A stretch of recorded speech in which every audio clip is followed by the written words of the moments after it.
Ça me permet de faire la transition avec Paul et de l'accueillir. Paul, qui est notre intervenante de ce soir, qui est une experte reconnue en jardin de soins et donc qui va nous parler de ces fameux jardins de soins. Voilà, bienvenue Paul. Merci beaucoup Lauriane, merci à tous d'être là. Ben oui, alors donc je m'appelle Paul. Le B, peut-être une présentation rapide. Euh, je suis infirmière de métier. J'ai eu mon diplôme il y a quelques années déjà. Je n'exerce plus, mais en revanche, j'ai exercé pendant 10 ans. Au cours de ces 10 ans, j'ai pu avoir accès au balbutiement de l'orthithérapie et des débuts de formation en fait concernant les jardins de soins, avec notamment le domaine régional de Chaumont-sur-Loire, donc en 2012. Et ça, c'était pendant que j'étais encore en activité en tant qu'infirmière, hein. Donc, on avait un projet avec mes collègues de jardin, mais on ne savait pas encore que ça portait ce nom-là. C'était vraiment assez novateur pour l'époque.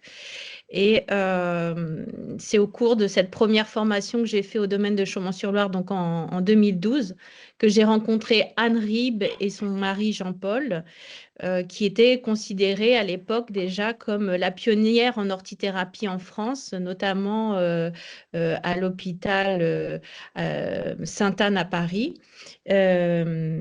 Euh, Pitié-Salpêtrière, pardon, à Paris, avec les enfants avec des troubles autistiques. Donc, on s'est rencontrés, ils sont devenus par la suite mes mentors, et puis petit à petit, j'ai pu retourner sur les formations du domaine de Chaumont-sur-Loire. Au début, à titre d'expérience, parce que bah, j'y connaissais rien moi aussi au début, mais j'avais ce projet en cours. Et puis, par la suite, petit à petit, on s'est rendu compte que j'avais de plus en plus de choses à dire. Et puis, au fil des années, on a pu construire avec toute l'équipe pédagogique sur place, on a pu construire tout un panel de formations concernant justement les jardins thérapeutiques ou jardins de soins, comme je préfère les appeler. Voilà. Et puis, entre-temps, les années ont passé et puis le jardin qu'on avait en projet avec l'équipe que j'avais avec moi a vu le jour. Et puis, on a pu expérimenter justement ce jardin et la notion de thérapie avec le jardin. Et enfin,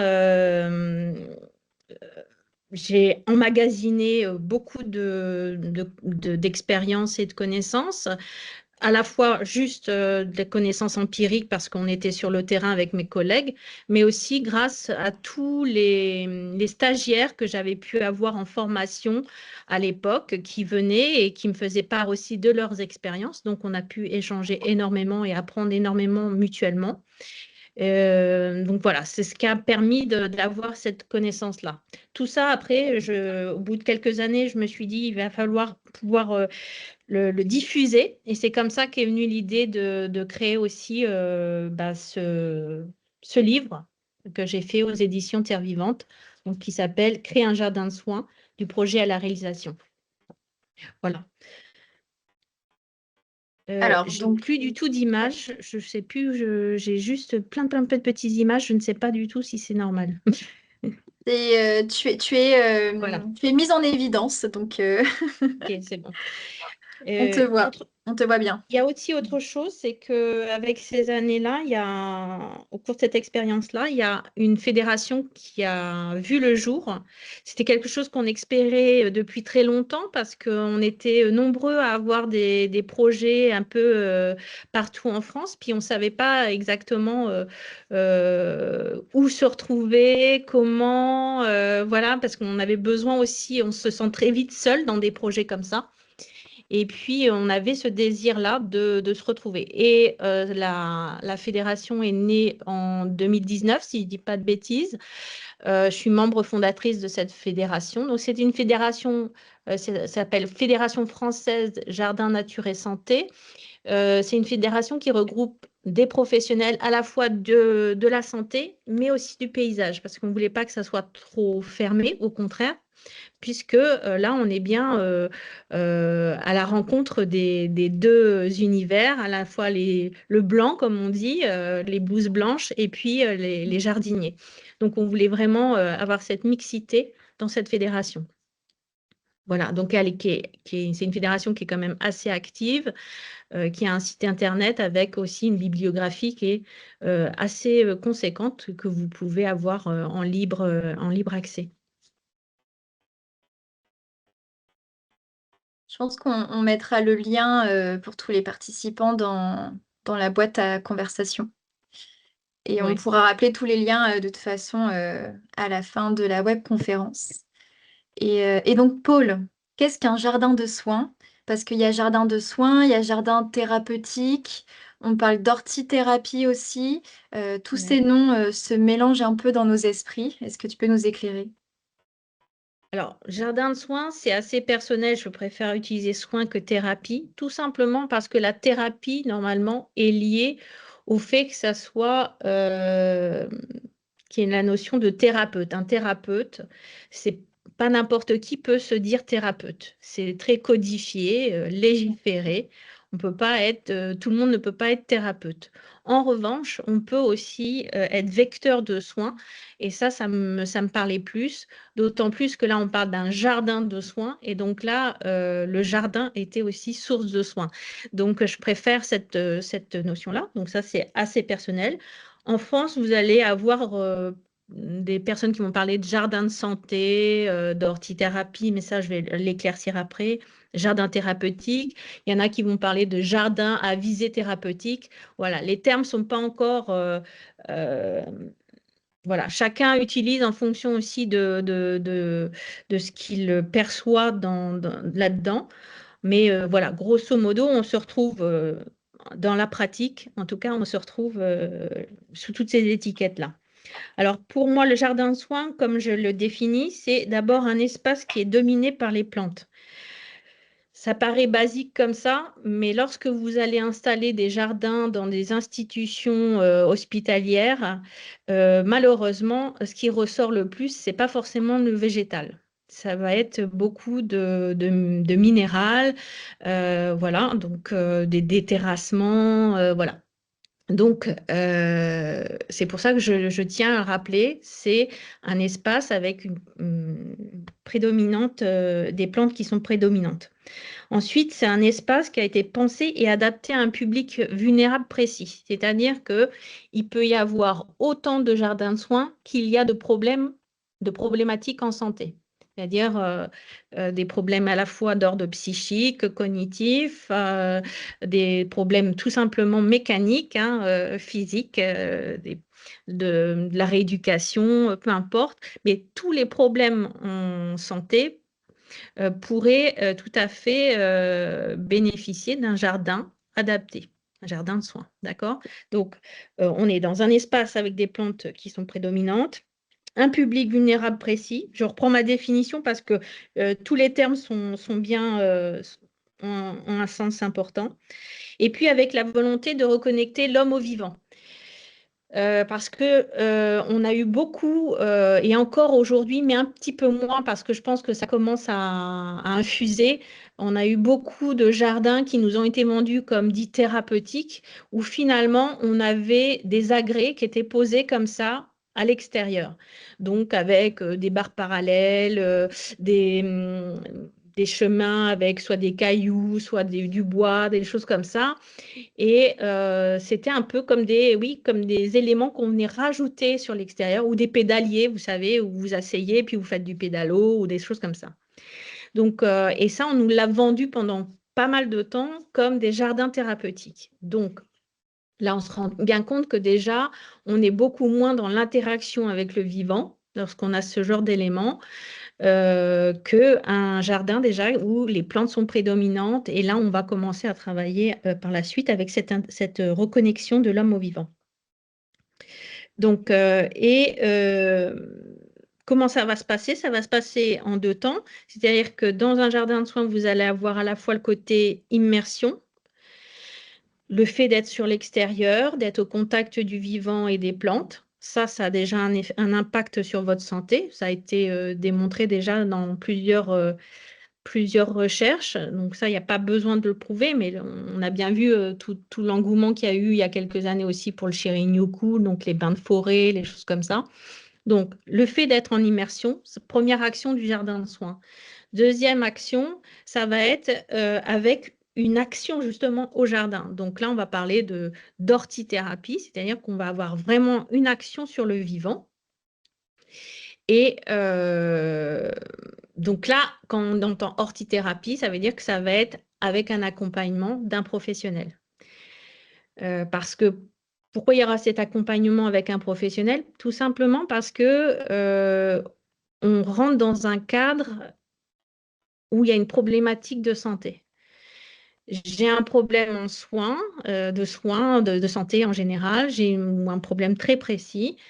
Je rentre dans ce cadre de jardin de soins et si je mène une activité d'hortithérapie, ça va être des actions au jardin, avec le jardin, avec les plantes, mais qui vont être pensées, imaginées pour répondre à ce problème de santé. Donc, dans le jardin de soins, vous avez l'immersion et vous avez l'action. Ça, c'est deux choses. Vous voyez, il y a le côté un peu passif. Je suis au jardin, ça me fait du bien par plein de choses. Hein. Dans le fait juste d'être en immersion, il y a énormément de choses qui rentrent en jeu. Inconsciemment d'ailleurs. Et puis, il y a l'action aussi, où là, on va travailler énormément de choses. Par exemple, si je suis simplement assis au jardin, je ne vais pas forcément travailler mon physique. Par contre, si je vais rentrer en action, en fonction des outils que j'ai utilisés, on se rend bien compte que je vais commencer à jouer aussi sur ma santé physique et mon autonomie par la suite. Donc ça, c'est la différence entre jardin de soins et l'ortithérapie, si c'est un peu plus clair pour vous. Et puis, bah, à chaque fois, l'intérêt, c'est le bien-être, la santé et l'autonomie. Bien-être, santé, autonomie. Tout ça, c'est des très grands mots. C'est très générique. Hein. Bien-être, c'est extrêmement large. Mon bien-être n'est pas le bien-être de Alex, n'est pas le bien-être de Titi Toto. Enfin, vous voyez. Donc, tout ça, c'est très large. L'autonomie, c'est pareil. Qu'est-ce qu'être autonome? C'est aussi très large. Pour une personne qui est en fauteuil roulant, une personne en fauteuil roulant peut être autonome. C'est-à-dire qu'elle est en capacité de faire des gestes du quotidien, d'aller se faire à manger. Voilà, ça, c'est de l'autonomie. Hein. Ça ne veut pas dire qu'on ne dépend de personne, mais ça veut dire qu'on est quand même au quotidien capable de faire des gestes qui nous sont nécessaires et utiles. Voilà. Donc, je ne sais pas si c'est très clair. Il faut me dire si ce n'est pas clair, je peux reprendre. Mais Donc, jardin de soins, c'est le lieu. oui, voilà. C'est ça. C'est le lieu qui est pensé pour un public bien précis, hein, avec un problème de santé. Le problème de santé, il peut être très ponctuel. Je me suis cassé une jambe. Voilà, j'ai un problème de santé très, très précis à un moment T. Ou ça peut être un problème de santé sur du long terme. J'ai un diabète de type 2, voilà, j'ai un diabète, je sais pas quoi, j'ai des troubles autistiques, voilà. Donc ça va être sur du long terme, à vie. Et puis, ça peut être aussi sur des laps de temps aussi, ça peut être aussi pour des personnes qui sont en fin de vie, on peut aussi l'imaginer, qu'ils soient vieilles ou jeunes, parce qu'il y a des personnes en fin de vie qui sont jeunes. Et donc là, on peut aussi envisager un jardin complètement pensé pour ce type de public. Et puis, l'hortithérapie, ça va être les actions qu'on va mener dans ce jardin-là. Est-ce que c'est clair? Je trouve ça très clair. Le fait que voilà, jardin de soins, c'est lieu et hortithérapie, c'est vraiment l'action, le soin qu'on va pouvoir faire Mhm. dans ce lieu. Et tu parles d'autonomie. J'imagine que l'autonomie, elle peut se retrouver aussi éventuellement dans ce jardin de soins et on peut vraiment euh, voir des améliorations sur son Ouais. autonomie, sur son apaisement, peut-être quand on a des problèmes, des troubles mentaux éventuels. Oui, Euh, ça va c'est en très vite en fait. accompagnement d'un programme qui est plus large aussi. Ça va dépendre des jardins, des structures et des accompagnants, tout ça. Parce qu'il y a des endroits où ça peut être très cadré, où on va avoir vraiment ce qu'on appelle des cibles dans les transmissions des soignants ou avec des objectifs très précis de soins et voilà, des choses très précises qu'on va rechercher au jardin, euh, qui vont être intégrées dans ce qu'on appelle un plan de soins. Donc là, c'est vraiment très ciblé. Après, je pense que la majorité, parce que bon, ça commence à vraiment se professionnaliser et à être reconnu dans les institutions, mais on a encore énormément de travail. Il y a aussi beaucoup de choses qui se passent de manière beaucoup plus spontanée.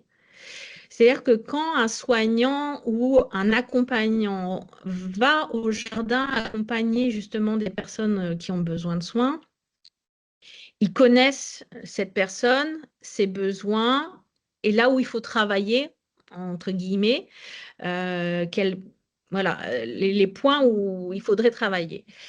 Ça, on ne va pas arriver dans une séance d'orthithérapie en se disant, bon, on va faire ça parce que là, on va travailler votre autonomie ou votre endurance à la marche ou tout ça. Ça, on ne va pas le dire. L'accompagnant, il le sait, il connaît la personne qui l'accompagne. Donc ça, c'est important aussi de connaître qui on accompagne au jardin. Et donc, en revanche, le sachant, il sait que si il demande à la personne si elle est OK pour arroser tel bac qui est à tel endroit et que le robinet, il est à 5 ou 10 mètres plus loin, ben, lui, s'il a un objectif d'endurance à la marche, par exemple, voilà, ben, il va savoir que si la personne a dit, OK, moi, je veux bien aider et qu'elle fait, je ne sais pas moi, 5, 6 allers-retours, celui qui va accompagner, il sait qu'il travaille ça. Il sait qu'il travaille cet objectif-là. La personne, elle sait pas, enfin, elle sait pas, elle s'en fout, j'allais dire, parce que elle, ce qu'elle veut, c'est jardiner, prendre du plaisir, être là, aider, accompagner. Mais le soignant ou la personne qui accompagne, le professionnel qui accompagne, lui, il sait ce qu'il travaille derrière.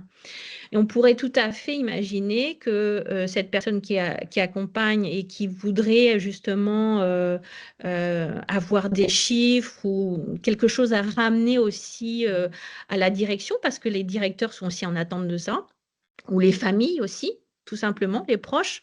Est-ce que ça s'est bien passé? Oui, non. Mais aussi, on pourrait tout à fait dire, bah, là, on a pu observer que sur un mois, je sais pas, Gilbert, on va prendre Gilbert, on va prendre Gilbert. Gilbert, au début, bah, c'était compliqué de faire ses allers-retours. Il faisait 1 ou 2 allers-retours, puis il était très vite fatigué. Et puis là, on s'aperçoit qu'au bout d'un mois, il est capable d'en faire 6 allers-retours et c'est OK. Ou qu'à un moment donné, il en fait tant, mais qu'il est obligé de faire une pause sur le banc. Vous voyez, c'est des petites étapes. Et ça devient quantifiable. Sur le temps, on peut tout à fait estimer ça. Donc, je ne dis pas qu'il faut être derrière les gens à tout chronométrer, à tout calculer et tout. Mais quand on est dans l'accompagnement et quand on est dans cette optique de thérapie par le jardin, normalement, l'accompagnant, le professionnel doit avoir ce regard-là et doit être en capacité de leur rapporter aux familles, aux autres professionnels, par exemple un kiné qui pourrait être très intéressé par ce qu'a fait Gilbert justement au niveau de la marche. Je reprends mon exemple de Gilbert, mais ça pourrait être sur toute autre chose, hein. Ça pourrait être sur la capacité à se concentrer sur un élément très précis, sur une tâche très précise.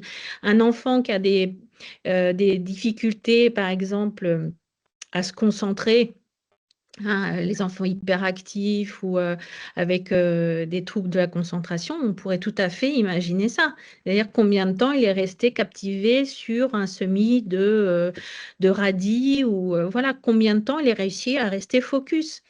Donc ça, on peut aussi tout à fait le rapporter. Donc ça, on devrait être en capacité, en tant qu'accompagnant, de rapporter ça. Et puis, Je parle de la famille, je parle aussi des autres professionnels, de la direction, tout ça. Mais aussi, c'est des échanges qu'on peut avoir avec le bénéficiaire du jardin. Parce que ça peut être aussi très rassurant. Des personnes qui ont des problèmes en soins, peut-être qu'ils ils peuvent aussi avoir un sentiment soit d'inutilité, soit de ralentir les autres. Vous voyez, il y a des fois, il y a de l'inconfort comme ça qui s'installe. Et le fait de pouvoir échanger avec la personne directement et lui dire, ben, Gilbert, si Gilbert a un petit coup de mou, Gilbert a un petit coup de mou, il se dit, oui, je suis plus capable, tu te rends compte, quand j'étais jeune, je faisais tant de trucs, je faisais ça. Voilà. Et lui rappeler ça, c'est-à-dire, Gilbert, quand vous êtes arrivé au début de ces séances, voilà, vous étiez à peine capable de faire 3 allers-retours.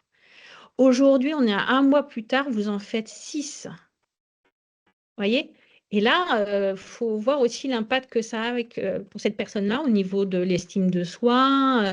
Il reprend confiance en lui, il se sent plus à l'aise et peut-être que voilà, ça relance la machine aussi quelque part.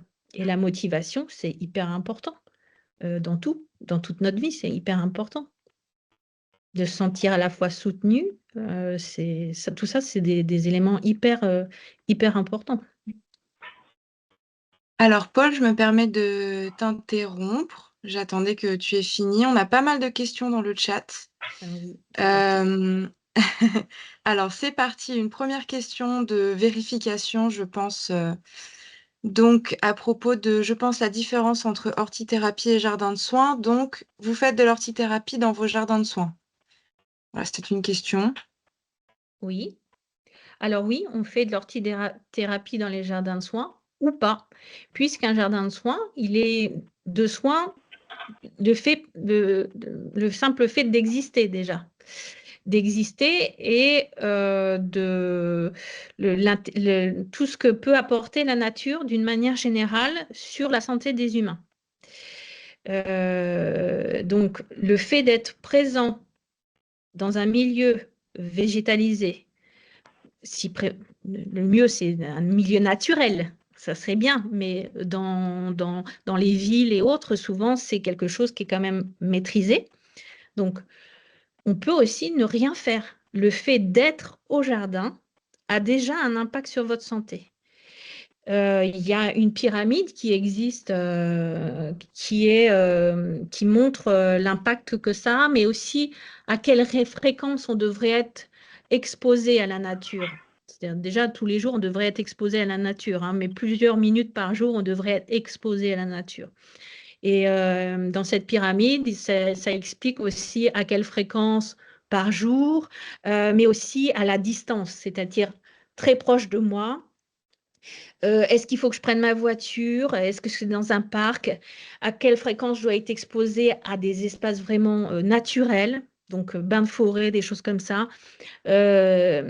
Donc, tout ça, ça à prendre en compte. Donc, le fait d'être en immersion, on est déjà dans un bénéfice pour la santé. Déjà. Évidemment, quand on crée de toutes pièces un jardin de soins, dans un établissement ou dans un jardin communautaire, on va rechercher quelque chose d'un peu plus poussé. Parce que là, on va concevoir carrément tout un design, des aménagements bien spécifiques en fonction de la pathologie. Et donc, bien évidemment, là, on va solliciter l'action au jardin. Parce que en pensant l'action au jardin, ben, on va travailler énormément plus de choses. Ne serait-ce que physiquement, j'ai beaucoup plus travaillé lorsque ma santé physique, mon rythme cardiaque, je vais être plus fatiguée, donc je vais certainement mieux dormir, je vais augmenter mon appétit. Tout ça, c'est des choses très basiques qui peuvent sembler basiques, mais quand vous êtes hospitalisé, généralement, vous n'avez pas faim. peu faim. Bon, je comprends, hein, vu la bouffe que des gens proposent, mais l'appétit n'est pas forcément là, ou vous avez un très faible transit. Je suis désolée de venir là-dessus, mais c'est une réalité aussi, du fait de l'opération, mais aussi du fait que bah, vous ne bougez pas beaucoup. Et le fait de ne pas bouger beaucoup, bah, ça fait qu'on a des problèmes de transit. Enfin, tout ça. Donc, en fait, pourquoi se priver de l'action au jardin par des séances d'orthithérapie si c'est possible et qu'un jardin a été créé pour ça, bah, pourquoi pas? Au contraire, au contraire. Si on ne peut pas, parce que manque de personnel, parce que pas de financement pour créer cet espace-là adapté, eh bien, le fait de pouvoir déjà sortir, c'est déjà énorme. Voilà. Donc, le jardin, oui. L'orthithérapie, c'est souvent associé parce qu'on l'imagine comme ça. Mais si déjà on a un espace extérieur, ben, on reste sur du jardin de soins. Voilà. Parce qu'il y a un accompagnement qui peut être fait. Il y a cette réflexion intellectuelle aussi sur l'espace extérieur est disponible, certes, mais derrière, moi, j'y mets en tant que soignant des intérêts thérapeutiques. C'est ça, en fait, qui change. Parce qu'à ce moment-là, on pourrait dire, bah oui, mais attendez, moi, tous les matins, je vais marcher en forêt, alors c'est un jardin de soins. Non, parce qu'il n'y a pas été imaginé pour ça. Et derrière, il n'y avait pas cette réflexion de professionnels qui disaient, attendez, là, on va travailler ça, ça, ça, ça, en allant à tel endroit précisément. Je ne sais pas si ça clarifie les choses. Peut-être que ça embrouille plus qu'autre chose, mais est-ce qu'il y a une autre question? Il y a plein de Alors, il y questions. a beaucoup d'autres questions. Allons-y. J'espère que ça Alors, c'est la clarifie. question suivante, c'est donc de Hélène également, qui demande: il y a donc des différences dans l'aménagement des jardins en fonction des problématiques de santé, mais y a-t-il des aménagements communs à tous les jardins de soins, au-delà de la prépondérance du végétal? Alors, elle est où cette question? Y a-t-il des différences? Oui, alors, oui, il y a des aménagements qui peuvent être spécifiques à des problèmes de santé spécifiques aussi. Si j'ai des personnes qui sont tous dans tes lits, et oui, parce que ça existe, chez des graves accidentés ou des choses comme ça, voilà, il y a des gens qui sont alités, qui ne peuvent pas encore, ou des gens qui sortent comme le jardin à l'hôpital de Lausanne, où ils sortent du coma, ils sont en sortie de coma, ils sont alités encore. Et pourtant, ils ont un jardin de soins. Donc, on se dit bien qu'il va être spécialement adapté à ces personnes-là. Voilà. Mais en revanche, c'est Hélène, voilà. Il y a bien des choses qui reviennent hein, pour chaque jardin. C'est-à-dire que qu'est-ce qu'on va retrouver dans les choses récurrentes? Bah, cette notion d'accessibilité, déjà, ça c'est primordial. Si le jardin n'est pas accessible aux bénéficiaires, hein, moi je les appelle les bénéficiaires parce que faut que c'est très très large. Je ne peux pas dire l'enfant, la personne âgée, c'est très très large. Donc l'accessibilité, c'est primordial. Si vous ne pouvez pas vous rendre au jardin, ce n'est pas la peine. Si c'est alambiqué, il faut prendre un ascenseur, machin, traverser 15 000 couloirs, nanana, c'est pas la peine. Les gens n'iront pas, c'est l'enfer. Personne n'ira. Donc cette Paul, proximité, Paul, excuse-moi, est-ce que tu veux qu'on monte les photos en même temps? Parce que peut-être que ça pourrait oui, illustrer justement. oui, ça va Si tu veux, illustrer, je oui et non. le... C'est-à-dire Ouais. qu'on va avoir des images déjà de jardin, mais par contre, il doit y avoir le plan, il y a un petit plan Oui, qui est voilà, dans je me le suis dit livre. que peut-être que ça aiderait les personnes à se Alors, c'est projeter. moi qui fais ou quoi? Dis-moi. Alors, Comme tu veux, sinon je l'ai sous la main, donc ah bah vas-y alors, tu vas je peux me envoyer. dépanner. Normalement, vous devriez voir la petite présentation. Donc là, on a Paul en pleine action. Alors là, par exemple, c'est une personne qui a Alzheimer et Parkinson. Voilà, la personne qui est dans le fauteuil roulant. Fauteuil roulant, difficilement possible de se lever. Possible de se lever, hein, possible de se lever, mais très difficile à rester dans la posture debout. Bon, bah là, on a aménagé des bacs, hein, des bacs à hauteur. La hauteur, tout ça, c'est des choses qui sont variables en fonction de plein d'éléments différents. C'est très long, hein. Si j'ai écrit un livre, c'est qu'il y a une raison aussi. Mais normalement, dans un jardin de soins, ce qui est bien, c'est de varier justement les hauteurs. Mais pour un fauteuil roulant, c'est sûr que c'est beaucoup plus adapté quand on a un bac qui arrive comme ça, pas trop haut, vous voyez. Là, on voit qu'il arrive au niveau de la coudoir du fauteuil. Pourquoi pas trop haut? Parce que si vous avez un outil en main ou un arrosoir, au niveau de l'amplitude du bras, ça rajoute. C'est très dur. Même vous, hein, faites l'essai, vous êtes assis à côté du bac, il va falloir relever encore plus haut. Alors que si c'est pas trop haut finalement, mais juste assez surélevé, bon, vous pouvez avoir un outil plus et agir sur le bac. Donc, mais c'est bien aussi d'avoir différentes hauteurs. Pourquoi? Bah, parce que par exemple, si cette personne-là, l'objectif c'est de rester un petit peu plus longtemps debout, et ben on va pouvoir trouver aussi des adaptations pour pouvoir qui se relève et puis commence à jardiner, gratter aussi debout. Une personne plus autonome, on peut aussi travailler sur différentes hauteurs. Ça, c'est un plan que vous retrouvez aussi dans mon livre, hein, mais qui a été pensé par Dominique Marbeuf, un paysagiste, qui s'occupait de l'hôpital de La Roche-sur-Yon, hôpital psychiatrique, de tous les espaces verts de l'hôpital psychiatrique de La Roche-sur-Yon, qui a été refait dans un projet qui avait été mené avec le domaine de Chaumont-sur-Loire. Donc, vous voyez, là, il y a par exemple, ça, c'est le must, le plus complet, j'allais dire, des jardins qu'on pourrait imaginer, parce que vous avez plein d'espaces différents. Mais j'allais dire, l'espace activité tel qu'il est noté suffirait finalement, parce que vous êtes dans l'immersion à la nature et en même temps, vous pouvez agir sur le vivant. Vous pouvez jardiner, vous voyez, il y a une petite serre, une cabane, on peut mener une activité ici. Si on a les moyens, évidemment, on va faire des espaces de rencontres, on va avoir des espaces de déambulation, de promenade, de rencontres, des petits fruits, on va rajouter des choses. Voilà, des poulaillers, là je vois qu'il y a un poulailler, voilà. Mais ce n'est pas obligatoire, je pense qu'on peut rester sur des espaces petits. Donc le fait que ça soit accessible, là on voit que c'est accessible, hein. Tout a été fait pour que ça soit accessible depuis le bâtiment. Donc ça, c'est indispensable.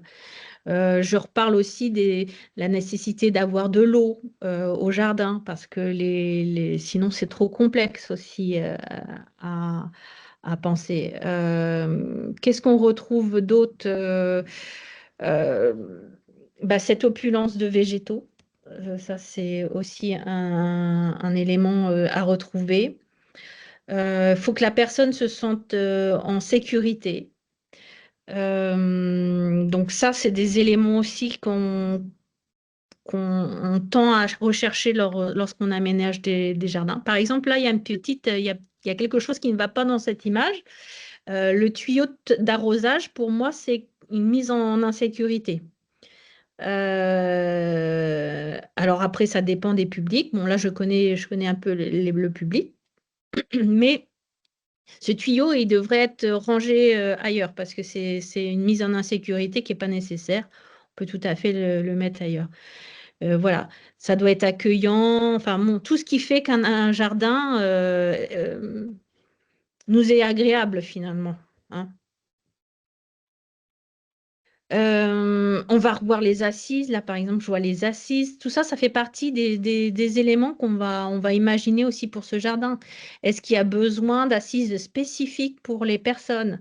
À quel rythme on va les mettre? Où on va les mettre? Je pense à des gens, par exemple, qui seraient en psychiatrie et qui ont des traitements psychotropes et autres, hein. Ben, on sait qu'il y a un problème avec l'exposition au soleil. Donc, est-ce que ça ne vaudrait pas le coup, par exemple, d'installer ces bancs, certes, mais plus à l'ombre? En fait, il y a des aménagements spécifiques en fonction du public qui est accueilli. Sinon, ça ne serait pas un jardin de soins. Voilà. Le jardin de soins, c'est ce que je vous disais, c'est qu'il est pensé, imaginé pour un public spécifique à la base. Voilà. Je ne sais pas encore si ça répond. Oui, non, j'ai pas le truc. Alors, avant de remonter aux questions plus haut, il y a une question rapide sur la surface. Donc, je ne sais pas si c'est la taille ou le type de surface de la part de La Papillon. surface qu'il faut. Moi, je recommande toujours un petit jardin. Pourquoi? Parce que c'est le temps d'apprendre déjà à connaître ce jardin-là, à le maîtriser, après l'entretien aussi du jardin. Donc, ça dépend aussi où on se trouve, hein, et le nombre de personnes qui peuvent s'occuper de ce jardin. Dans les institutions, souvent, on manque de temps, de moyens. Voilà. Mais si on a une équipe de bénévoles qui est là et qui peut aussi venir en main forte, prêter main forte à l'entretien du jardin, pourquoi pas avoir plus grand? Mais il faut penser à tout ça, c'est-à-dire il faut penser à la logistique après. Donc moi, je préfère qu'un petit jardin de quelques centaines de mètres carrés qui soit très vivant, où les gens ne sont pas perdus, ils voient tout de suite d'un seul coup de regard comment ça s'articule au jardin. On voit hein, très vite, tiens, là il se passe ci, là il se passe ça, comment je peux m'y rendre, où est-ce qu'est l'eau, où est-ce que... Voilà, très vite. Et puis qu'il soit facile finalement à entretenir. On met un petit jardin bien entretenu, enfin voilà, qu'on bichonne plutôt que quelque chose de très grand. Du Versailles, mais pas entretenu. Hein. Ça n'a aucun intérêt parce que du coup, on arrive, on fait waouh, c'est quoi là? Qu'est-ce que c'est? On se sent pas bien finalement dans un espace qui est très grand. Pour certaines personnes, je pense à des personnes qui ont des troubles cognitifs type Alzheimer. Si vous les laissez dans des espaces très grands, qui a fortiori avec beaucoup de végétation, ils peuvent très vite être perdus. Très vite, ça peut être la panique. C'est-à-dire qu'ils ne savent plus où ils sont, ils ne savent pas où ils vont. Donc, voilà, le fait d'avoir un petit espace, voilà. Et puis, ça peut être aussi rassurant pour... moi, j'ai eu des soignants aussi qui préféraient avoir un petit espace avec la vue depuis l'intérieur de l'établissement. Pourquoi? Parce que si une personne va au jardin en toute autonomie, le soignant a un regard sur ce qui se passe au jardin. Donc, s'il y a une personne qui est à terre parce qu'elle est tombée, s'il y a une personne qui est perdue parce qu'elle ne sait plus où elle est, très vite, le soignant qui est à l'intérieur, il peut le voir, quoi. Alors que c'est si immense, si c'est plusieurs hectares, bon, c'est plus difficile. Mais là, encore une fois, ça dépend énormément des moyens qu'on a, humains, des moyens financiers aussi, parce que ce qui dit financier, on peut s'acheter de l'humain aussi, des prestataires extérieurs. Et puis des outils peut-être qui peuvent plus aider à cet entretien, mais aussi ça dépend aussi des gens qu'on accueille tout simplement, des gens qu'on accueille. Et de tout ça, de l'autonomie qu'ils ont en fonction des pathologies. Il y a des choses qu'on ne pourra pas se permettre. Moi, ça me fait penser aux hôpitaux psychiatriques pendant très longtemps. Dans les hôpitaux psychiatriques, il y avait des bassins d'eau, énormément. Il y avait des grands bassins d'eau. Maintenant, ils ont tous été vidés, quasiment, hein, parce que la notion de sécurité était plus importante. Je pense que ça va revenir avec les années, mais voilà, parce qu'il y a aussi des bienfaits à avoir aussi de l'eau dans les espaces qui sont très, très, très bétonnés, quoi. Hein. Voilà. Ça, c'est la photo que tu as mis, là, Lauriane. C'est une photo à l'hôpital psychiatrie, un service psychiatrique à Poitiers. Voilà. Donc ça, c'était un conseil que je leur avais donné parce que leur problématique, c'était... Alors, c'est des personnes qui sont quand même assez autonomes physiquement, c'est-à-dire qu'ils arrivent à bien se mouvoir et tout. Bon, il y a un petit peu de fatigue qui peut s'installer, mais c'est OK quand même. Mais voilà, ça peut fatiguer par moment. Surtout que ça les intéressait beaucoup, le jardin. Donc, du coup, j'avais proposé tout simplement d'installer une planche amovible et de rapprocher les bacs en longueur. Et donc, du coup, ils peuvent s'asseoir dès qu'ils ont un petit coup de mou ou jardiner carrément assis, comme ça, entre deux bacs. Voilà, on pourrait, là, le jardin n'est pas très large, mais on pourrait tout à fait imaginer une colonne de culture encore parallèle. Et là, avoir des gens qui jardinent ensemble en discutant sur leur petit banc, hein. Ça pourrait être pensé comme ça aussi. C'est-à-dire le côté social est extrêmement intéressant aussi à travailler au jardin. C'est une très bonne idée à appliquer, même pour son jardin personnel, je pense. Oui, bah, tout ça, le jardin de soins va aussi glisser petit à petit, je pense, dans les espaces personnels. Parce que comment dire, l'État pousse aussi à ce qu'on reste plus longtemps chez soi, parce que ça a un coût aussi, l'hospitalisation. On a de plus en plus de services à domicile, hein, de soins à domicile. Et il y a aussi beaucoup de gens qui aimeraient bien continuer à jardiner chez eux. Et ça, c'est normal, enfin j'allais dire, c'est tout à fait entendable. Et donc, plutôt que de tout... Alors, on ne va pas tout terrasser, hein, on ne va pas remuer tout le jardin et tout, mais par contre, des fois, il y a des petits aménagements qui pourraient tout simplement permettre d'y accéder tout en sécurité. Donc, une pente douce, voilà, mettre quelques petites mains courantes de ci, de là pour pouvoir se tenir.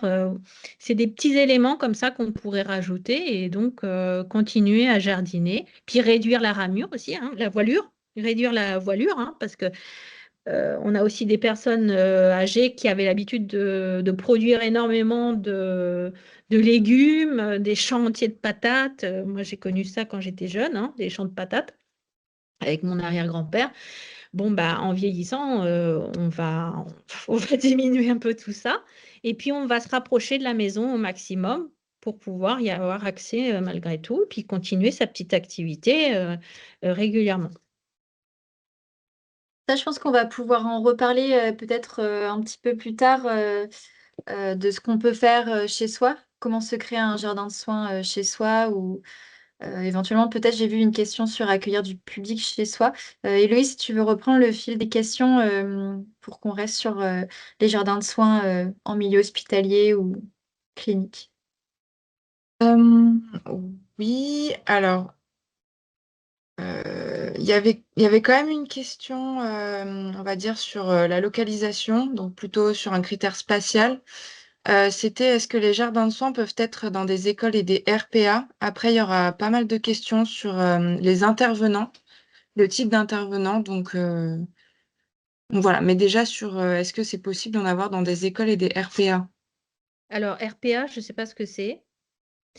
Je suis en train de chercher. Qu'est-ce que ça pourrait être? Je ne sais pas non plus. Alors, si la personne... Alors, Si, je ne ouais, sais pas si la qui a... personne C'est peut une nous le dire. question de Mathilde. Donc si Mathilde Mathilde. pouvait préciser. Dans les écoles, oui, pourquoi pas. D'autant plus que, comme vous le savez, il y a de plus en plus d'écoles accueillent des enfants avec différents troubles, hein. On a beaucoup de 10 plein de choses, hein, parce que maintenant on a toute une série de 10 qui a été identifiée et autres. Et on a aussi des accompagnements qui sont faits avec des professionnels aussi pour ces enfants qui ont besoin d'une attention, d'une présence, voilà, d'aménagement spécifique, que ça se trouve en école primaire ou même au collège, hein. Je pense à des sections, ce qu'on appelle Ulysse ou autre. Bon, tout ça, ça pourrait être envisagé. Là encore, il faut savoir qui va accompagner et quel est le caractère, comment dire, quel est le caractère soignant là-dedans, c'est-à-dire qu'est-ce qui est visé. Parce que dans les écoles, on parle plus de jardin pédagogique, c'est-à-dire qu'on va se servir du jardin pour apprendre des choses aux enfants. Et souvent, Là, on a la casquette d'éducateur, je suis en train de chercher, professeur. Et là, qu'est-ce qui se fait? C'est un parallèle entre le programme scolaire et l'activité de jardin. Dans un jardin de soins, ce n'est pas le programme scolaire qui va nous guider, ça va être les besoins en santé et les objectifs thérapeutiques. Donc, la différence entre le pédagogique et le thérapeutique, c'est que dans le thérapeutique, on pense à tous ces éléments de santé. Mais pour des enfants, je ne sais pas, pour les enfants, il y a plein de choses qui pourraient avoir lieu. Ça pourrait être une infirmière scolaire aussi qui propose ça, avec un binôme, avec un professeur et des bénévoles. Pourquoi? Parce qu'on va être aussi dans une notion de prévention de santé aussi. Connaître les aliments, bien s'alimenter, d'où ça vient, qu'est-ce qu'une assiette équilibrée. On peut travailler sur tout ça en jardinant. On peut avoir toute cette notion d'écologie. Donc, quand j'entends écologie, ça va être la santé du sol, l'air, tout ce qui va être déchets aussi. On va pouvoir parler de tout ce qui est déchets en étant au jardin parce que dans cette notion de jardin, il y a la notion de cycle.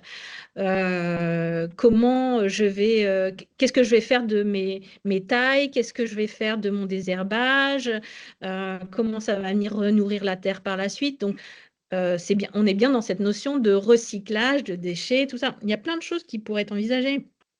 Donc, si je travaille sur l'alimentation avec les enfants, donc c'est bien se nourrir, c'est peut-être aussi travailler sur l'obésité, les risques d'obésité, c'est travailler aussi sur le risque des sédentarités aussi, hein, parce qu'on sait que le fait d'être sédentaire impacte sur notre espérance de vie. Donc, plus on est sédentaire, plus on diminue notre espérance de vie. Donc, ça, c'est des éléments qu'on pourrait tout à fait travailler aussi.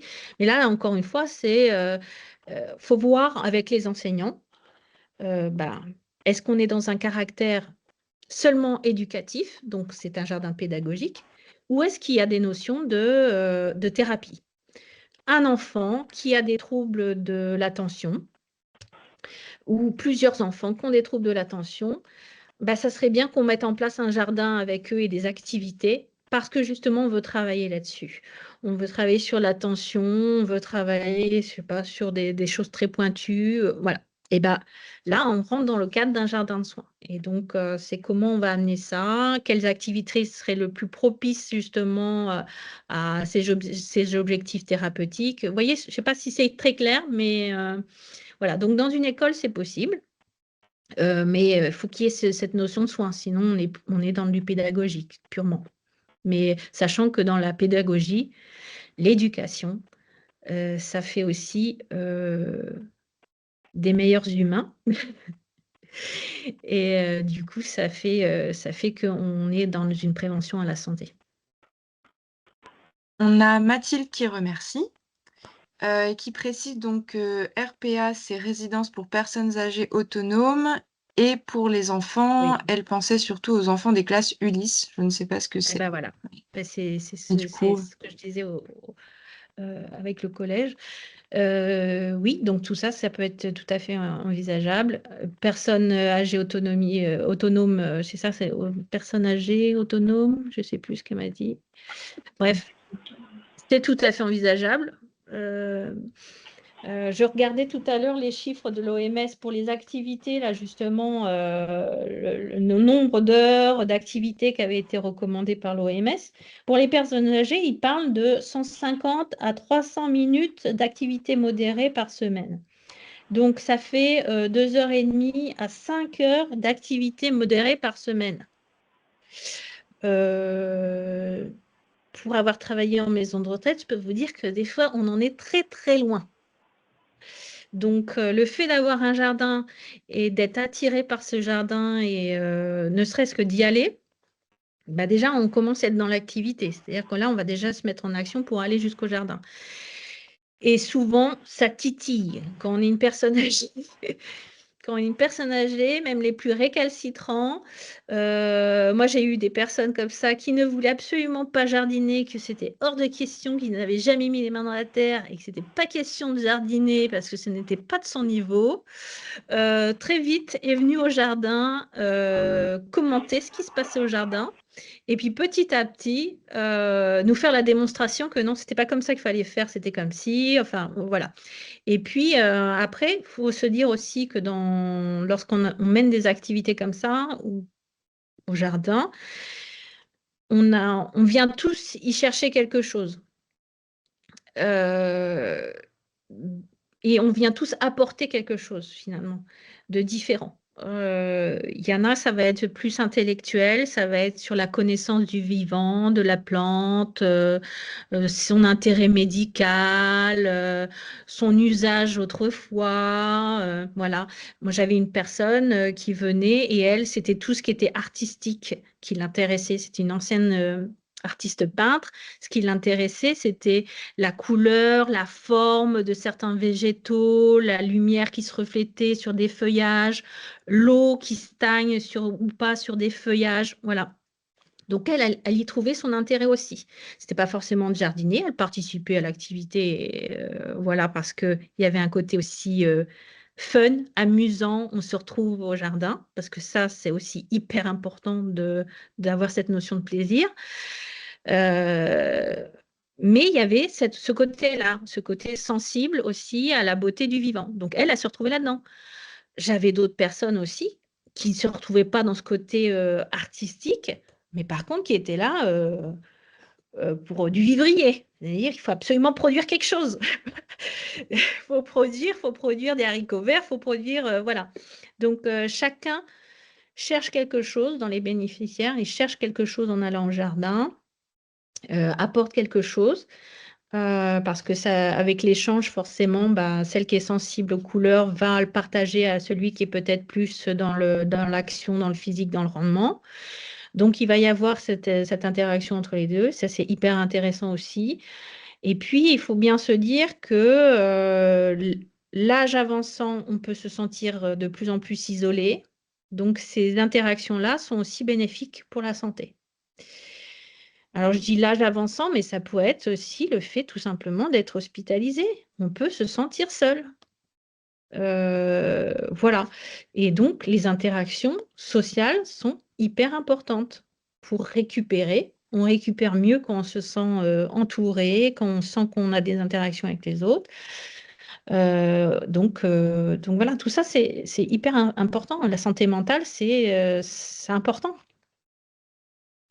Alors, je vais arrêter de parler parce qu'après... Merci pour cette réponse. Alors, une question qui vient d'être posée donc sur la même thématique. Après, je remonterai parce qu'il y a des questions qui ont été posées il y a un moment auxquelles il faudra répondre et qui intéressent plusieurs personnes. Mais donc, dernière question. Est-ce que des méthodes d'appropriation sont mises en place pour tendre vers une responsabilité et une autonomie des utilisateurs du jardin de soins? Je pense à des étiquettes avec nom ou numéro de chambre. C'est Juliette qui pose la question. Je pense à quoi? Des étiquettes? À des étiquettes avec nom ou numéro de chambre. Je ne sais pas si j'ai compris la question. C'est-à-dire que on donnerait une responsabilité ou une tâche précise à quelqu'un dans le jardin? Ou peut-être un espace du jardin qui serait Je géré pense à en des autonomie par une étiquettes avec nom, personne. numéro de chambre. Euh, Je pense pardon. que c'est ça. Je pense que c'est peut-être une. Qui est à parler? La personne qui. Blanc, C'est moi, Juliette. je ne sais pas si on a le droit de prendre la parole. Bah, si. Bien Allez-y. sûr, vous avez tout à fait le droit de prendre la parole. Il faut éclaircir ça. Oui. Non, je sais que dans les jardins pédagogiques, on conseille justement que chaque endroit ait un peu son espace privé et on délimite les espaces privés par des étiquettes ou Ouais, d'accord. un moyen de reconnaître et de rendre responsable l'utilisateur en termes d'arrosage, de choses assez simples si c'est Oui, possible. Je me dis, est-ce que d'accord. les mêmes techniques sont mises en place? Oui. Bah, alors moi, je ne connais pas tous les jardins qui existent de France et de Navarre. Généralement, c'est pas... Enfin, moi, ce que j'ai vu, ce que j'en sais, c'est que c'est pas fait. Nominatif, c'est pas nominatif, c'est pas dire telle personne s'occupe de. En revanche, je connais des jardins où des services sont associés à des parcelles. Un jardin de soins, donc je vais vous dire, c'est à Domozon, un hôpital psychiatrique, où ils ont un jardin de soins partagé. Il y a des espaces qui sont délimités dans ce jardin-là. Et vu que c'est un grand hôpital, plusieurs services peuvent se positionner sur des parcelles et s'engagent finalement, sous couvert de ce service-là, par exemple, à prendre soin de tel espace, à l'animer, voilà. Ce qui n'empêche pas après d'avoir des activités communes, des journées communes, des ateliers, voilà. Bon. Mais après, nominativement, j'ai jamais vu. Je ne dis pas que ça existe pas, mais j'ai jamais vu. Après, moi, je me dis, est-ce que... Alors, c'est peut-être lié tout simplement, par exemple, si c'est des... Le jardin reste, mais les gens tournent. Si c'est dans un service d'orthopédie, par exemple, les gens ils vont tourner. Hein. Quand on se casse une guibole, on ne reste pas des années et des années. Hein. Au contraire, on nous dit, bon, allez, faut vite remarcher et vite repartir chez vous. Quand vous accouchez, c'est pareil. Hein. C'est très vite, au bout de 3 jours, allez hop, dehors, tout va bien, bébé va bien, vous allez dehors. Donc, je pense qu'il y a ça aussi qui joue dedans. Donc, nominativement, c'est difficile. Après, si c'est sur du long terme, bah, c'est pareil. Il y a la notion d'avancer dans la maladie aussi. Donc, si on est responsable d'une partie et finalement, notre santé se dégrade, bon, ça peut être... voilà. Il y a, je pense aussi, cette idée qui pourrait être un peu anxiogène pour la personne qui est responsable. Alors, voilà, ça peut être à la fois vecteur de... Voilà, on se sent responsable, donc on va le faire, mais en même temps, ça peut être un peu anxiogène quand même. Se dire, ah, mais si je ne peux pas le faire, comment ça va se passer, quoi. Voilà.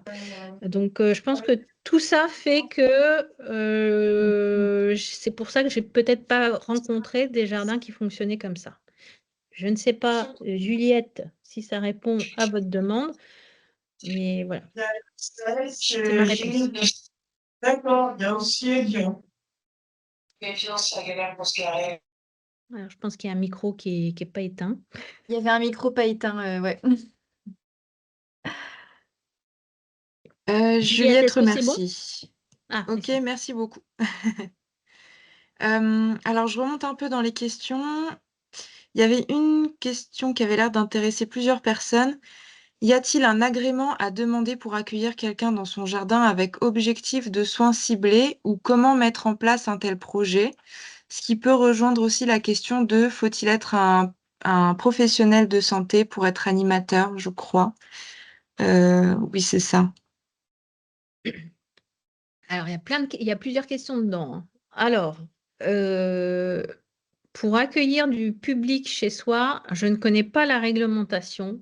En revanche, je pense qu'il s'agit déjà d'un contrat qui est signé avec l'établissement qui vient, hein, dont les personnes qui ont besoin de soins dépendent. Voilà. Donc, je pense qu'il y a une histoire de contractualisation là-dedans. Et parce qu'il faut aussi que l'institution permette de véhiculer les personnes jusqu'au lieu de soins, enfin, lieu de jardin de soins. Ensuite, si vous êtes un particulier, je ne sais pas si c'est faisable, mais je pense que sous titre, parce que je pense à des associations hein, qui existent et qui accueillent du public qui ont des problèmes en santé. Là, donc, je pense que c'est des partenariats qui s'engagent, qui sont formalisés. Hein, ça existe déjà. Je suis en train de chercher le nom de... Bah oui, voilà, il y a Gaïa vers Lyon, par exemple, qui a ce type de jardin. Voilà, où on accueille. Alors après, si c'est du privé, sur terrain privé, je pense que sous couvert d'association, ça pourrait éventuellement le faire. Ouais, association, partenariat, faut qu'il y ait quelque chose de notifié parce qu'il y a quand même de la responsabilité, qui est engagée là-dedans, de la part de l'établissement, voilà et puis même de la personne qui accueille, hein. Vous avez certes une responsabilité, une assurance, responsabilité civile, mais peut-être que là, il faudrait davantage, hein. Donc, il y a tout ça à prendre en compte il arrive quoi que ce soit lors, d'une activité. Donc alors il y avait ça et puis attends, il y avait autre chose? Je ne sais plus. Si je peux me permettre, je pense qu'il y a besoin d'avoir un agrément pour pouvoir accueillir du public sur un lieu Auprès de associatif. qui? Auprès de qui? C'est surtout ça, moi, La que je me DDJS. mais ça, Auprès de c'est la à savoir. DDJS, ça Je sais s'acquiert pas pas comment comme ça ça. fonctionne. Moi, j'ai une collègue, que je connais très bien depuis plusieurs années qui accueille chez elle des gens pour des activités. C'est une ancienne éducatrice. Ce jardin se trouve dans son espace privé. Mais j'ai pas souvenir de cet agrément, mais peut-être elle en a fait un. Mais je ne pourrais pas vous dire, hein. Je pourrais pas vous dire comment ça se passe. En tout cas, je sais qu'elle a des contrats qui sont signés Moi, avec j'ai des travaillé avec établissements. une association qui s'occupe de médiation par l'animal. Et Ouais. sur le lieu de l'association, il fallait qu'il y ait un agrément pour accueillir du public. Ça ne Ouais, pouvait mais pas c'est se possible. faire sans Mm. cet agrément. Oui, mais c'est tout à fait possible, hein. Parce que oui, il y a une notion de responsabilité, c'est surtout ça, hein. Moi, je pense que c'est ça qui compte là-dedans. Et voilà, en fait, c'est ce que je dis toujours, il faut toujours penser au divorce lorsqu'il y a des partenariats, c'est-à-dire que s'il y a un pépin ou quoi que ce soit, ben, comment ça se passe? Donc, l'agrément, je sais pas, j'ai pas cette notion-là, mais en tout cas, c'est à bien ficeler, hein. Surtout si c'est un jardin privé, je pense que c'est à ficeler. Il y avait une autre question dans la question, je sais plus. Héloïse, est-ce que tu peux Alors, m'aider? c'était une autre question. Alors, je remonte tout Pendant en que vous haut. cherchez la question, je voulais juste intervenir sur la question de l'accueil du public. Par exemple, quand des particuliers ouvrent leur jardin sur un week-end dans le cadre d'une opération Tous au jardin, je ne pense pas qu'ils aient un agrément et pourtant ils reçoivent du public. Donc, c'est peut-être plus subtil qu'une notion de agrément, pas agrément. Il doit y avoir des possibilités quand même, parce qu'un agrément, il faut toute une enquête. Un agrément, ça s'entretient, ça veut dire qu'il faut refaire régulièrement des remises à jour. Et je ne suis pas sûre que ce soit indispensable d'aller jusqu'à l'agrément permanent pour recevoir dans le cadre du public, dans le cadre de son jardin. Voilà, donc je vais juste apporter Ouais. cette... Alors, ne serait-ce que là, par contre, il y a une petite différence parce que lorsqu'on ouvre notre jardin pour une journée ou autre, je ne sais plus comment ça, il y a toute une initiative là, avec Alzheimer justement où on ouvre nos jardins. Donc déjà, je pense qu'on s'identifie auprès de France Alzheimer, par exemple, pour dire qu'on fait partie des on jardins. s'inscrit. Voilà. Il y a une inscription, il y a voilà, une sorte de Donc, est-ce que justification. eux, dans leur statut, justement, ils prennent en compte ça? C'est-à-dire qu'on a la listing de tout ça, et donc c'est nous, finalement, qui prenons une responsabilité par rapport à ça. Je ne sais pas comment ça s'articule, mais en tout cas, il y a quelque chose qui se passe là-dedans. Mais en plus, ça reste ponctuel. Alors que si vous accueillez régulièrement, 3 fois par semaine, un groupe bien identifié qui vient avec des pathologies spécifiques et tout, je pense que là, il faut quand même ficeler bien les choses, que ça soit bien cadré, parce que là, Mais là, c'est pas du coup, ponctuel, quoi. dans ce cas, on est dans le cas que vous citiez, où il y a un partenariat, une convention, un contrat avec une Oui. association ou une institution. Et c'est dans ce Oui. cadre-là que les choses sont cadrées, justement. Mm. Mais je ne suis pas sûre qu'il y ait besoin d'un agrément, au sens d'un agrément de l'ARS ou que sais-je, pour faire le truc. Par contre, il y a un cadre, effectivement. Je confirme que pour accueillir du public qui vient pour une action thérapeutique, enfin, ou en tout cas pour du soin, je pense que c'est indispensable que le lieu ait un agrément pour recevoir du public. Oui, mais parce que vous parlez de soins. Je sais, hein, pour parce que vous parlez de thérapie, vous parlez de soins. Vous parlez de soins, mais si on souhaite accueillir les gens sans avoir une visée thérapeutique, je dirais, formelle, ce que disait Paul Lebet à plusieurs reprises, c'est que le seul fait d'être au jardin, de visiter, d'être dans un lieu agréable, un lieu, voilà, déjà, ça procure du bien-être. Donc, on ne parle pas forcément de thérapie. Et c'est dans ce cadre-là, enfin, je ne sais pas si c'est la question que posait l'autre personne, mais moi, je suis plutôt dans cette démarche-là, de pouvoir accueillir dans un endroit voilà, qui m'appartient, qui est agréable, mais avec une visée de bien-être, et éventuellement en partenariat avec des institutions, mais pour autant, ce n'est pas explicitement une action thérapeutique. En tout cas, voilà. Je pense que ça ne se fait peut-être pas encore assez pour que justement il y ait un cadrage juridique très précis, mais je pense que ça risque de se développer, ce genre d'initiative, et je ne suis pas sûre que la lourdeur de l'agrément permette à tout le monde, enfin, comment dire, soit indispensable à chaque fois, parce que tout dépend ce qu'on veut y faire, et à partir du moment où on ne dit pas les gens viennent parce que c'est leur temps thérapeutique de jardin, par exemple, on sort du cadre de l'agrément. C'est pas du tout interdit d'accueillir des gens.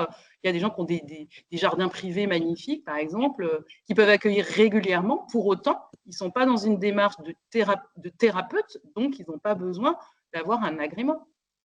Enfin, voilà, je pousse un peu le bouchon parce que ça va être considéré. En fait, c'est aussi ça, c'est-à-dire que comment ça va être considéré par l'établissement ou les accompagnants. Parce que ça peut être tout à fait mis activité au jardin et qu'il n'y ait pas cette notion de thérapie qui soit marquée, même si le soignant, il sait derrière qu'il est en train de faire du thérapeutique. Ouais, voilà, et c'est là qu'on a encore beaucoup de zones très floues parce que nous n'avons pas de métier, parce que là, je voyais la question sur le professionnel et tout ça. C'est encore très vague. Hein. On n'a pas, alors on a quelques formations diplômantes, mais on n'a pas un cursus complet pour devenir ce qu'on appelle hortithérapeute, en tout cas pas en France. À l'étranger, ça existe, mais pas chez nous. Qui est reconnu avec des métiers d'orthithérapeute là bien identifiés au même titre qu'infirmière, ergothérapeute, art thérapeute, c'est reconnu maintenant. Donc c'est encore un peu au bon vouloir des directions. Parce que pour certaines directions, c'est tout à fait OK d'appeler la personne orthithérapeute si elle a fait une formation, notamment un DU, voilà, qui existe actuellement, et donc ces notions d'orthithérapie et d'accompagnement des personnes qui en ont besoin. Mais ça peut être mis encore dans l'animation, par exemple. Il y a encore plein d'établissements qui incluent cette notion de jardin de soins dans l'animation pure et dure. Donc, dans le cadre de l'animation, on va être beaucoup plus souple aussi, ça va être beaucoup plus facile. Alors, la question, c'était sur les professionnels. Je ne sais plus, j'ai perdu. Est-ce qu'il faut être professionnel? Oui, est-ce qu'il faut être professionnel de santé pour être orthithérapeute? Et il y avait une autre question qui je pense, était peut-être un peu liée. En tant qu'orthithérapeute, vous faites une séance avec un patient comme le ferait par exemple un kinésithérapeute. Donc, ça rejoint le côté professionnel, j'imagine. Alors, j'ai répondu un petit peu déjà sur le fait qu'il n'y ait pas encore de formation bien étiquetée hortithérapie. Maintenant, c'est en train de se développer. J'ai vu hier, je crois, des collègues qui avaient mis une formation justement un peu plus reconnue et peut-être qu'il y aurait des financements CPF. Donc ça, c'est génial. Donc c'est avec thérapie, voilà, je leur fais de la pub. Voilà, j'ai vu ça rapidement passer et je me suis dit, bah tiens, c'est encore un pas de plus. Mais on en est encore au balbutiement, hein, au niveau de la reconnaissance, au niveau du métier en lui-même. Après, on peut aussi avoir en France des gens qui se sont formés à l'étranger et qui arrivent sur le territoire. J'en connais aussi, des vrais orthithérapeutes qui ont fait tout un cursus, par exemple, aux États-Unis et qui arrivent en France et qui ont cette casquette d'orthithérapeute, même si ce n'est pas développé chez nous. Voilà. Pour accompagner, quand je dis professionnel, un professionnel du soin, bah, c'est quand même bien parce que ça permet quand même de voir justement tous ces objectifs thérapeutiques qu'on veut mettre en place. Mais rien n'empêche d'avoir des binômes, par exemple, avec des animateurs nature qui seraient en complément de soignants, par exemple. Et donc là, c'est la synergie de ces deux personnes-là, donc qui sont deux professionnels avec des compétences différentes. Mais le fait qu'ils soient ensemble permet d'avoir cette activité d'orthithérapie aussi dans un espace de jardin de soins, par exemple. Donc, mais ça peut être aussi un kiné qui n'est pas jardinier forcément, mais qui souhaite utiliser cet espace jardin comme un tiers soignant, comme un médium à la thérapie. Et donc lui, il va utiliser ces activités-là aussi, ou l'espace tout simplement, mais peut-être juste par l'activité, pour exercer son métier de kiné. Voilà.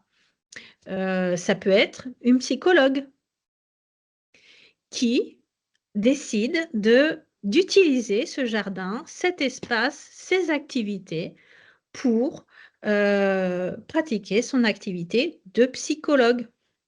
Voilà, parce qu'elle, elle va avoir des objectifs qui vont être propres à son métier. Voyez. Donc, oui, ce sont des professionnels, mais rien n'empêche une synergie avec des gens soit des personnes très expérimentées dans le jardin, mais accompagnées de soignants parce qu'ils connaissent la personne et les objectifs thérapeutiques. Voilà, c'est tout ça, c'est cette mixité qui est intéressante. Et je la trouve d'ailleurs plus intéressante, par exemple, avoir des bénévoles qui viennent travailler avec des soignants.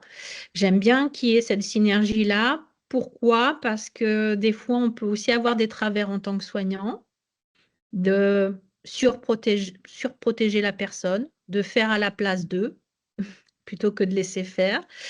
Voilà, ou de freiner tout de suite en disant cette personne n'est pas capable d'eux. Voilà. Ce que n'aura pas forcément de manière spontanée le bénévole ou l'animateur nature qui vient avec un regard un peu neutre. Et donc, du coup, ça laisse un champ des possibles beaucoup plus large. Alors, ce n'est pas forcément mettre la personne en danger, mais c'est-à-dire qu'il n'y aura pas d'a priori, que le soignant aura peut-être plus.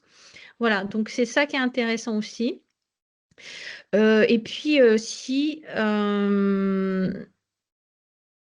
pour la personne qui est bénéficiaire des soins et donc de ces ateliers-là, le fait qu'il y ait cette mixité, c'est intéressant. Ça enlève le côté un peu blouse blanche, quoi. Et on est plus à l'aise, hein. Enfin, franchement, quand on voit un médecin, quand on voit son médecin traitant avec une blouse blanche, on est moins à l'aise que s'il est avec son petit cardigan. Ou, je sais pas, c'est psychologique, mais il y a cette notion-là, quoi. Donc la tenue, j'en parle aussi dans mon livre, la tenue qu'on porte au jardin, c'est aussi important dans cet accompagnement-là. On ne va pas forcément au jardin avec sa blouse blanche et ses gants en vinyle ou en latex. Ça, c'est pas possible, ça. Je vois l'heure tourner parce que c'est passionnant et qu'on parle de plein de choses. Et du coup, je vais reprendre une question et ça va prendre aussi une question que moi je m'étais notée avant, en amont de ce soir. C'est justement en parlant de vêtements, de revêtir notre tablier de jardinier et de parler biodiversité, de parler de la manière dont est conduit un jardin de soins. Je sais qu'entre nous, Paul, on avait parlé du fait qu'un jardin de soins est conduit sur un principe de permaculture, où on prend ce qui est à notre disposition et qu'il y a une sorte de fonctionnement euh, autonome. Et j'avais aussi noté voilà, quels végétaux sont conseillés dans un jardin de soins. Euh, Alors, C'est on est un vaste, petit peu sur un mais terrain, quand on parle de quels végétaux on peut mettre, on ne peut pas mettre, les végétaux qui sont poison, pas poison. Alors là, s'il y a des collègues qui me regardent, ils vont sauter au plafond, dire, ah, il faut absolument qu'il y ait une liste avec tous les végétaux poisons et tout. Bon, évidemment, on va éviter de mettre des choses qui sont hyper toxiques au jardin, qu'on pourrait picorer. Bon, on évite tout ça. Mais encore une fois, ça dépend du public. Si j'accueille, je ne sais pas moi, ça va vraiment dépendre de qui j'accompagne. Si j'ai une personne qui a des troubles cognitifs, qui n'est pas capable d'identifier des végétaux, évidemment, tout ce qui va être petite baie rouge, ça donne envie de manger. On ne sait plus, on ne sait pas. Peut-être qu'on l'a su, mais on ne le sait plus. On va avoir tendance à vouloir les grignoter. Si on sait que ce jardin-là va être en accès libre à ces personnes-là, par exemple, et qu'on a mis une haie diversifiée où il y a des petites baies pour attirer les oiseaux, ça va poser problème. Donc, c'est pour ça que là, on rentre dans cet aménagement qui a bien été pensé en amont en fonction du public et aussi de l'accès ou non en libre service, c'est-à-dire est-ce que j'ai accès en permanence et voilà, qui a accès en permanence à ce jardin? Et s'il y a accès en permanence, est-ce que c'est accompagné ou pas accompagné? Et ça change la donne. Ça change la palette végétale que vous pourrez mettre ou pas. Si vous savez que ce jardin n'est fréquenté que lors d'ateliers spécifiques, encadrés avec quelqu'un là et tout, bon, voilà. Bon, alors évidemment, il y a toujours un risque, il y en a un qui s'échappe, qui vient y manger, voilà. Mais bon, on minimise quand même grandement le risque. Si vous voulez tout baliser, évidemment, vous allez éviter certaines plantes qui sont considérées toxiques. Mais il faut savoir quand même que la majorité, je ne vais pas dire toutes, mais je pense que on pourrait dire toutes, la majorité des plantes, il y a un aspect toxique en fonction de ce qu'on mange. Les feuilles sont toxiques. Voilà, que ce soit les feuilles, ou que ce soit l'ingurgitation, que ce soit les racines, peu importe, il y a toujours quelque chose. Il y a du bien, il y a du mal. C'est exactement comme nous. On est pareil, il y a une part de bien, une part de mal. Et donc, bon, moi j'ai vu aussi des professionnels qui s'offusquaient parce que dans le jardin qu'on avait créé, on avait mis du muguet. Mais le muguet, c'est considéré comme toxique. Ben oui. Qu'est-ce qui est toxique? C'est quand je mets mon muguet dans l'eau devient toxique. Et si je bois l'eau du muguet, je peux m'intoxiquer. Bon, alors, vous voyez, donc, et pour nous, le muguet, c'était primordial. Pourquoi? Parce qu'on était avec des personnes avec des troubles cognitifs, et ça, c'était la Madeleine de Proust. De l'odeur du muguet, c'était, voilà, ça marquait énormément la saison. Enfin, voilà, il y avait plein de choses qui nous intéressaient dans ce végétal. Donc, sur l'aspect toxicité, j'allais dire, bon, il y a ça à prendre en compte. Il y a aussi la direction qu'on a ou pas, vos chefs, quel niveau de risque ils sont prêts à prendre. J'avais un directeur qui était OK pour du muguet, donc il avait un petit niveau de risque quand même. Voilà, il aurait pu dire ah non, Paul, hors de question. Aucune plante toxique. Bon, il n'aurait pas resté grand-chose, je vous l'accorde. On avait aussi, je suis en train de chercher, une chèvrefeuille. Bon, chèvrefeuille, ça fait des petites baies aussi à un moment donné, noires, qui pourraient être tentantes. Mais on avait ça. Et c'est toujours une balance en fait. Où est le risque? Où est le bénéfice en fonction de la personne que je vais accueillir au jardin? Si le bénéfice est plus grand, à ce moment-là, on peut peut-être prendre ce risque justement de l'introduire au jardin. Voilà. Alors ça n'engage que moi. Je pense qu'il y a d'autres professionnels qui vont dire hors de question, machin, il faut que ça soit tout ficelé. Voilà. Donc il y a ces plantes-là qu'on peut mettre. Ta question après, Lauriane, c'était, tu m'as parlé des végétaux. Il y avait autre chose dedans. J'ai parlé dans le vide. C'était l'accueil de la biodiversité Oui, le dans le côté jardin. cycle. Oui, et alors ça, alors un jardin de soins, c'est pas forcément respecter rigoureusement les règles de la permaculture, parce que la permaculture, c'est quand même quelque chose d'assez complexe, voilà, qui n'est pas forcément compatible non plus avec les notions d'hygiène un peu des institutions de soins, voilà, ou de la prise en soin. Bon, déjà faire un jardin, c'est une petite révolution dans les milieux de soins. Parce que on sait bien que quand vous êtes à l'hôpital, on n'accepte pas trop que vous rameniez de la terre à l'intérieur et tout ça, hein. Il y a des notions d'hygiène. Donc, quand vous avez pu mettre en place un jardin déjà de soins dans un lieu de soins, c'est déjà une petite révolution. Alors après, la notion de cycle, moi, en tout cas, je trouve ça intéressant, encore une fois, de travailler sur ça. C'est-à-dire qu'on est dans un petit cocon de verdure et on manque de temps, peut-être, de moyens, de force aussi, parfois. Et donc, c'est comment ce petit cosmos, ce petit espace peut être en autogestion, en fait, hein, un peu comment il peut s'alimenter à la fois en graines, en semences, et puis aussi qu'est-ce que je vais faire des déchets, qu'est-ce que ça va devenir, comment ça va renourrir mon sol, comment est composé mon sol, comment je vais l'amender, voilà. Évidemment, on ne va pas partir sur un jardin de soins pour aller le bourrer de pesticides et d'engrais chimiques ou des choses comme ça. Donc, la notion de soin, elle vient de là aussi. C'est-à-dire que on prend soin des humains, mais on prend soin de ce jardin et donc de ce lieu vivant, en fait, hein. Donc, la terre, tout ce qui s'y passe dans la terre, voilà, tout ça, c'est hyper important. Et ça nous resitue aussi en tant qu'humains dans toute cette biodiversité. C'est-à-dire que moi, en tant qu'humain, quand je vais jardiner, où je me situe dans tout ça, dans ce cycle-là. Il y a beaucoup de philosophie qui se passe au jardin. Lorsqu'on est au jardin, on devient très vite philosophe. C'est les questions qu'on se pose tous. D'où je viens, où je vais, tout ça, c'est des questions qu'on s'est tous posées à un moment donné. Est-ce que je suis bien sur la bonne voie? Est-ce que je suis bien à la bonne place? Tout ça, c'est des questions qu'on s'est déjà posées.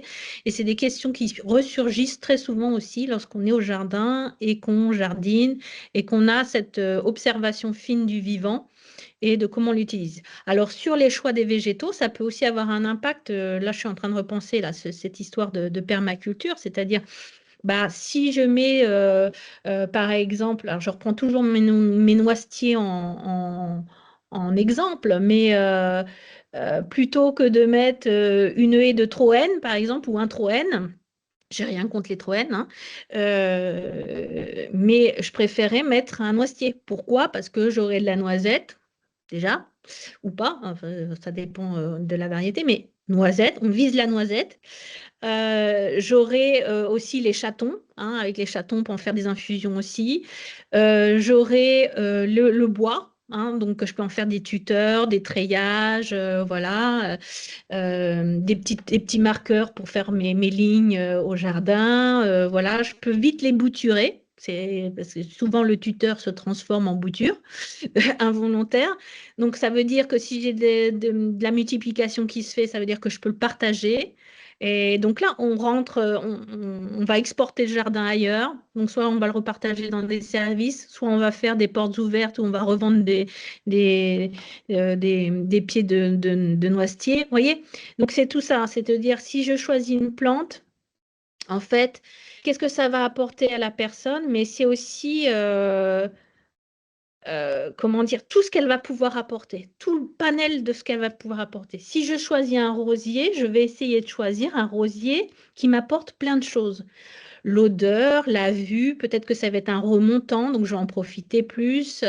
Peut-être que ça va être les rosiers qui font des graines, hein, donc vous savez, il y a des rosiers qui font leurs propres graines, et donc là, on va peut-être pouvoir imaginer tiens, si on essayait de faire un semis de ce rosier-là pour le multiplier et donc venir alimenter le jardin. Voilà. Donc, lorsque je vais avoir à choisir un rosier, bah, par exemple, je vais penser à tout ça. Je vais dire quel est le mieux finalement? Qu'est-ce qui va nous apporter le plus? Il y a des rosiers qui sont limités en épines, voilà, comme il y a des murs qui sont limités en épines, voilà. Bon, il y a plein de choses à penser en fonction du public, mais essayez de voir un maximum le potentiel de chaque plante quand on les choisit. Ça, c'est important parce que ça va générer de l'activité au jardin. Plus une plante a du potentiel, finalement, plus on va pouvoir générer de l'activité. Et puis, lorsqu'on réfléchit à toutes ces plantes qu'on va choisir pour le jardin, déjà, on est déjà dans l'action, on est déjà dans l'imagination. Enfin, on peut faire tout à fait participer les gens aussi dans cette réflexion, hein, les bénéficiaires peuvent participer à cette initiative-là. On se projette là-dedans et puis finalement, au cours de nos recherches, on peut aussi découvrir des utilités de cette plante auxquelles on n'avait pas pensé. De dire, ah bah tiens, je voudrais mettre ça. Ah, mais je ne savais pas. Je ne savais pas, mais en fait, avec ça, on peut faire ça, on peut faire ça, on peut faire ça. Et donc, du coup, ça rajoute un intérêt pour cette plante. Parce que lorsqu'on fait un petit sondage, généralement, des bénéficiaires, ils veulent plein de choses. Il y a plein de choses, il y a plein de trucs, et il faut faire le tri. Et dans le tri, bah, il y a ça. Il y a, est-ce que c'est hyper dangereux?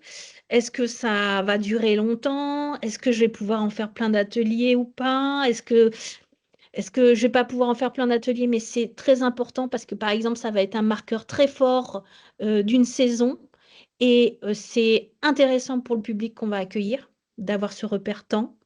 Voilà, par exemple, tout ça, c'est des éléments à prendre en compte dans le choix des végétaux.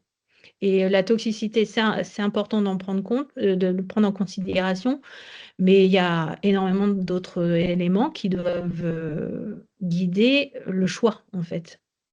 On a dépassé légèrement de 2 minutes. Oh là là. Merci d'être encore là. Est-ce que tu veux nous donner un petit mot de la fin, Paul?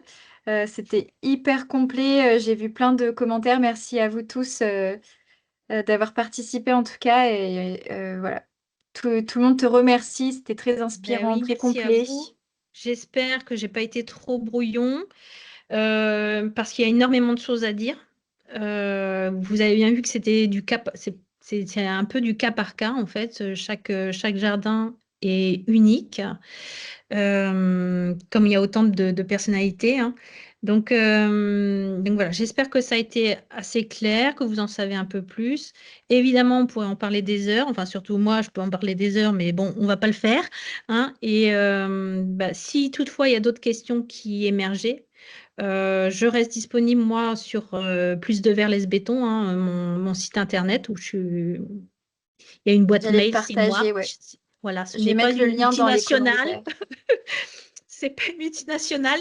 Derrière le mail contact, il y a que moi. Donc, vous pouvez toujours m'envoyer des questions et j'essaierai d'y répondre avec un peu plus de précision. Voilà, c'est difficile de couvrir un si grand sujet en si peu de temps, mais voilà, j'espère que ça a pu aider. C'était hyper inspirant et effectivement, 1h30, c'était déjà suffisant. Mais voilà, vous pouvez aller explorer son site internet plusdeverlesbéton.com. J'ai mis le lien dans les commentaires. Il y a toujours son livre. Et voilà, merci beaucoup à tous d'avoir participé. Merci à tous. Et à très vite pour une nouvelle webconférence. Si vous avez des suggestions de personnes que vous souhaitez rencontrer et avec qui discuter, n'hésitez pas à nous le dire aussi pour voilà, les prochaines rencontres virtuelles. Voilà. Merci à tous, merci Paul. Merci à ton tous. temps, On a beaucoup de c'était merci génial. dans le chat. Ouais. Merci Paul. Merci, au revoir. Bonne soirée tout le monde, bon appétit. Bonne soirée. Ah oui, il faut manger, c'est vrai. Faut manger. J'avais zappé.